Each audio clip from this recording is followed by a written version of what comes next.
should be appreciative for being allowed to sleep inside the house," my mother-in-law shouted to me before she left. The only thing prepared for me in the drafty corridor was not a bed, but a piece of cardboard and newspaper. Upon seeing this, I shook with anger and silently left my in-laws' house. I knew I shouldn't have come in the first place. As I drove along the pitch-black country road, I was left to ruminate on my disastrous marriage. I had married Peter 2 years ago.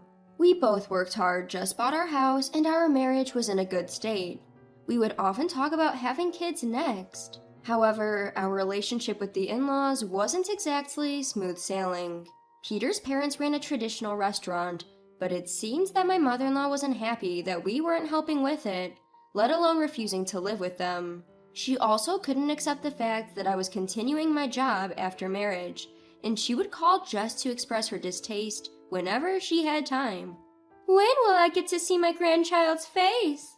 "We've just built a house, so we're going to take it easy for a while." "Do you even understand your age? Quit your job right now and focus on making babies." "I'm only 32, don't worry." "In our time, they said a woman loses her value after she turns 30. If you don't hurry up, you won't be able to have a decent child." "Why would you say such a thing in this day and age when there are many older mothers?" "I don't want a grandchild who's not normal." It seems that my mother-in-law's way of thinking stopped at an older time, and she wouldn't listen no matter how much I told her that times have changed. "Besides, you're going to live with us and take over this restaurant someday, so if you're going to have a baby, it must be a boy." "We have no intention of living together, and we don't care about the gender of our child." "I'm not asking for your opinion. This is a decision." I was so angry at my mother-in-law's selfish remarks that I immediately reported it to my husband. But my unreliable husband's response was always the same. "Just think of it as an old woman's ramblings and let it go." I was also frustrated with my husband, who wouldn't stand up to my mother-in-law. But since our house is a 2-hour drive from the in-laws, we don't meet very often. I decided not to worry about it and let the living together matter fade away. But that turned out to be a big mistake. One day, my husband decided to go to his parents' house for the weekend without asking me. "It's not a holiday, so why the sudden rush?" "My mom insists on it. It's a done deal, so can you please get ready?" said my husband. A sinking feeling settled in my gut, but looking at Peter's apologetic face, I couldn't bring myself to say no. "There's a place near my childhood home where beautiful flowers bloom. Let's go see them together. You should bring your grandpa's old camera with you."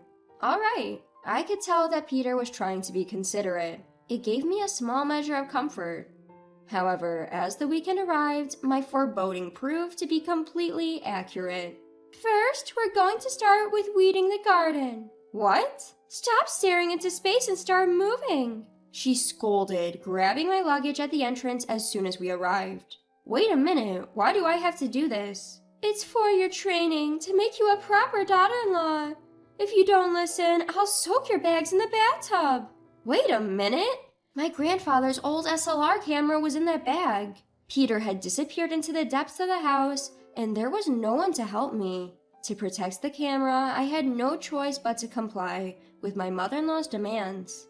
"I've been driving all the way here and I'm tired. Can't I rest a bit?" "Just arrived and already trying to slack off? What an impertinent daughter-in-law you are. You need to learn your place. Now, get to work." That marks the beginning of a literal day from hell. After weeding, she handed me a mountain of laundry that seemed to accumulate over days. "There's a beautiful creek nearby. Go wash these there." "Wait, don't we have a washing machine?" "We do, but I'm not going to let you use it. Do it properly with this washboard." She tossed me the washboard, which I picked up with a sigh. It seemed she had deliberately accumulated the laundry for this day. I ended up going back and forth between the house and the creek multiple times. 2 hours later, I finished the laundry, exhausted. But without even giving me a chance to catch my breath, she assigned to me to clean the house and the family restaurant. "Next, clean the bathroom." Where are the cleaning supplies?" "You don't need any. Clean it with your hands." "You're joking, right?" "No, I'm serious. Wash every corner by hand, and in the end, Use this clothing you brought as a rag to wipe it dry. With that, my mother-in-law pulled a piece of clothing from my luggage and tossed it at me. I couldn't bring myself to clean the toilet barehanded, so I reluctantly used my own clothing as a makeshift rag. I couldn't help but wonder why this was happening to me. Even after that, I was treated like a maid by my mother-in-law, while my husband Peter was nowhere to be seen. While I toiled away, Peter was playing chess and drinking with his father during the day. By the evening, when I was finally allowed inside the house, Peter was completely drunk. Please do something about your mother. She's using the luggage she took from me as a means to boss me around. I know. I told her that your precious camera is in the luggage, so if she took it, she could get you to do as she says. What? I've always been bothered by your attitude. What do you mean? Haven't we always been on good terms? I didn't understand what Peter meant and was confused. We were building a new house and even considering children. I built the house for my parents. Eventually, we'll inherit the family restaurant and my parents can enjoy their time in the convenient city. What? You must be joking. That's what I really think. Children are meant to be heirs. If it's a girl, I won't accept it, and I'll send the child to a foster home. How could you say such a thing? But first, we have to correct your unpleasant attitude. My mother can train you this time. So you brought me here with that intention from the beginning? Seems like you finally understand. What about when you said let's go see the flowers together? That was a lie to make you bring your grandfather's camera. I can't believe this. This is too much. It turns out that my husband Peter was on his family's side all along. I was at a loss for words from the despair. I was made to do chores without mercy. I wasn't even allowed to have a proper meal, and it was bedtime before I knew it. Here's your bed. Late at night, the place where I was guided to was, unbelievably, a corridor. And when I saw a cardboard and newspaper in place of a mattress, something snapped inside me. Are you telling me to sleep here? You should be grateful you're even allowed to sleep inside the house. With that, my mother-in-law left. Despite my trembling anger, I held my tongue. I waited until everyone in the house fell asleep, and then quietly began to move. I had seen my belongings thrown into the shed and knew where my mother-in-law had carelessly tossed the key on the living room table. I opened the shed, retrieved my belongings, and quietly left in the car. The next morning, while relaxing at home, I heard a loud ruckus at the front door. My irate husband had returned with his parents in tow in the family car. What were you thinking leaving like that? As soon as he stormed into the living room, Peter began yelling at me, spitting words of rage. Behind him, I could see his parents, their faces red with anger. I was told to sleep on cardboard and newspaper. I'd had enough, so I came home. What's the big deal about that? A wife should see her mother-in-law as an absolute authority. You have to obey whatever she says. What kind of outdated mindset is that? Are you out of your mind? Peter's unbelievable justification. Yet from behind him, his parents began to back him up. How dare you speak to your husband like that? Peter, dump this good-for-nothing. Unaware of the regret that would follow, they both began to attack me. Encouraged by his parents' words, Peter finally uttered the forbidden words. I want a divorce from my selfish wife. His face looked ridiculous as he snorted in a triumphant way. I held back a laugh and calmly responded, I'd be happy to grant you a divorce, but you'll be the one regretting it. What? If we divorce, you'll lose the financial support I've been sending to your family. Financial support? What's that? What? I thought that was assistance from Peter. My father-in-law was shocked by my words, and my husband looked as if he'd seen a ghost. I heard from your father that the traditional restaurant's business has been tough, so I've been sending about $1,000 every month under your name, Peter. I had no idea that our restaurant was not doing well. What? A fancy restaurant opened near us and stole all our customers. Didn't you know that? I just assumed that you were transferring the money. I don't know anything. What's going on? Well, if I told you who only brings home $800 a month, you would just say to send them money from my earnings, right? My husband, who always wants to appear good in front of my in-laws.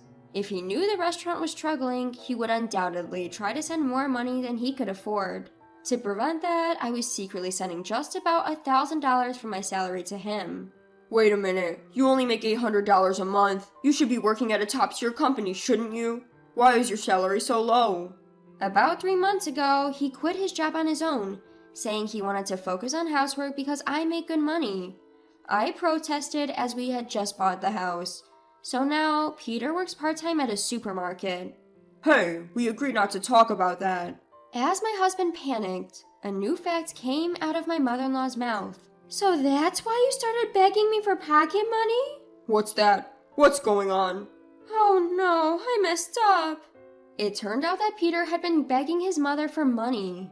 My mother-in-law, fond of her son, had been giving him pocket money every month, secretly from the father-in-law, even though she knew the restaurant was in a hard situation. She was panicking for saying something unnecessary, but it was too late.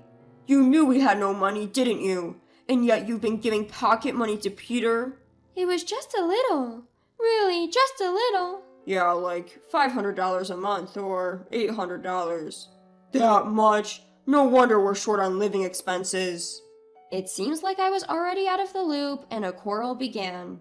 I thought we were managing, even though we said the business was tough. I had no idea the living expenses you gave us every month came from Anna. You two are doing whatever you want. What will you do when the restaurant goes bankrupt? I'm not to blame. I didn't know the restaurant was in such a situation. I was fed up with the never-ending argument. Excuse me, if you want to have an ugly family feud, please do it at your own home. You should leave now. What? The one who should leave is you. If we divorce, this house will belong to Peter. Unfortunately, the house is in my name, and I'm the one paying the mortgage, right? You think Peter, who only brings home $800, can handle the payments? You should just use your savings. Half the assets should go to Peter in the divorce settlement. All the money we saved as a couple was used as a down payment for the house, so we're broke. I calmly countered, leaving my mother-in-law unable to utter a word. That's when my father-in-law intervened. Regardless of whose name it's in, the house belongs to both of you. Just sell it. While Peter has rights to the house, I inherited the land from my father before we were married. I have no intention of selling it. What? A house without land? Who's gonna buy that? Hearing the conversation between me and his parents, Peter realized he would lose the house we worked hard to build if we divorced. Panicked, he blurted out the unthinkable. Let's not get divorced. What? Let's forget about all of this and continue living as a happy married couple. What kind of nonsense is that? After you and your mom ganged up on me and put me through hell, you think we can just let bygones be bygones? I won't sign the divorce papers. Then I'll take you to court if I have to. I don't intend to let you step foot in this house again. Don't say that. We fell in love and got married, remember? You betrayed me and did the unthinkable, remember? There's no way I can continue being married to someone like that. Realizing his pleas were falling on deaf ears, Peter mumbled, I can't believe this. Enjoy your fall from grace as a happy family then. Please don't abandon me. With a pathetic look on his face, Peter clung to me in a last-ditch effort. His parents even fell to their knees, but I showed no mercy and kicked all three of them out of the house. After that, I immediately hired a lawyer to divorce Peter, ensuring the house and all assets remained mine with no property division. We agreed that he would not contact me at all, effectively severing all ties with him and his family. I heard that without my financial support, Peter's family was forced to close their restaurant. It turns out his father had been in debt for the business, and now debt collectors were constantly on their doorstep. Peter now spends his days working construction and his nights at a convenience store to make repayments. His father has taken a part-time job at a diner, and his mother has started doing piecework. I heard they're barely scraping by. As for me, I've invited my parents to live with me, and we're enjoying our days together. My work is going well, and I'm starting to build up savings again. I'm thinking of going on a trip with my family soon.